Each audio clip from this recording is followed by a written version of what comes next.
Alors pour la suite de la formation, j'ai repéré quelques petites choses qui sont à voir en priorité. Dans Illustrator, un effet de reflet sur le sol, sur fond blanc, par symétrisation dynamique. Ça veut dire que si je bouge l'objet, le reflet se met à jour. Et en utilisant le principe du masque d'opacité. Donc ça, c'est quelque chose à voir en priorité.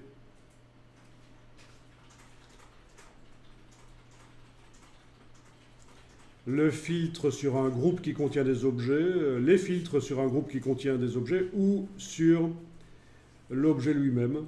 On va faire un exemple avec du bruit et de l'ombre portée. Le principe du logo en espace négatif. Ça vous aidera à créer facilement des logos. La 3D pour créer un logo en une seule couleur.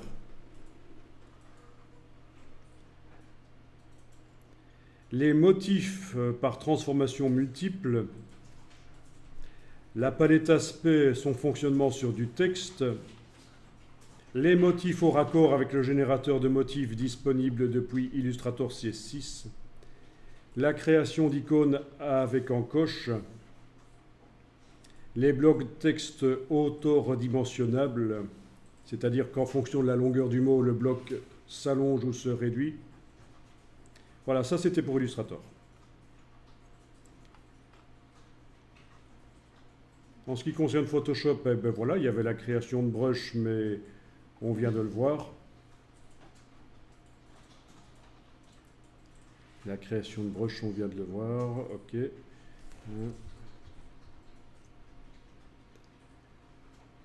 Alors.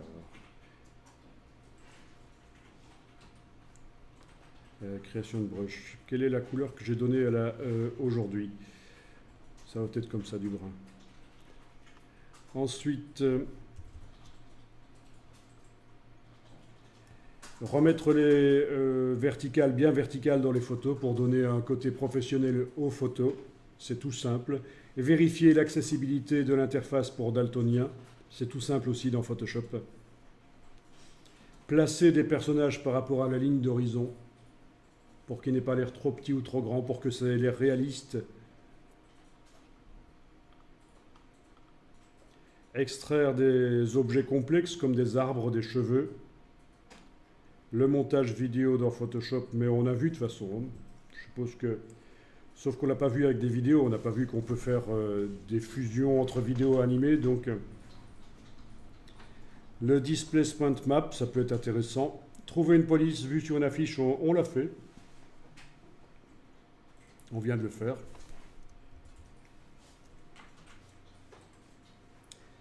Donc petit à petit, on avance. Saturer les images en préservant les toncheurs, on l'a fait aussi.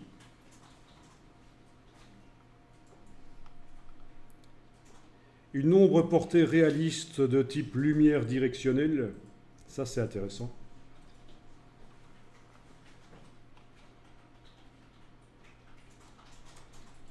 Et aussi une ombre réaliste de type lumière diffuse, encore plus intéressant pour le web. Et ça, je ne pense pas qu'on avait vu comment faire une ombre réaliste de type lumière diffuse. Donc voilà le programme pour la suite. Il y a plein d'autres choses que je n'ai pas notées comme étant essentielles en fait.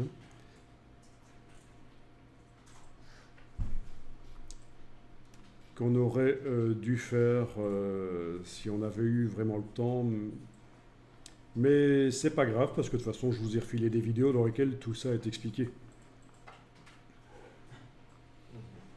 Il suffit de trifouiller un peu dans toutes les vidéos et de repérer rapidement ce qu'elles contiennent. Mais vous êtes confronté à un autre problème, c'est le temps. Tout ça prend beaucoup de temps. Et du temps, vous n'en avez pas beaucoup comme tout le monde.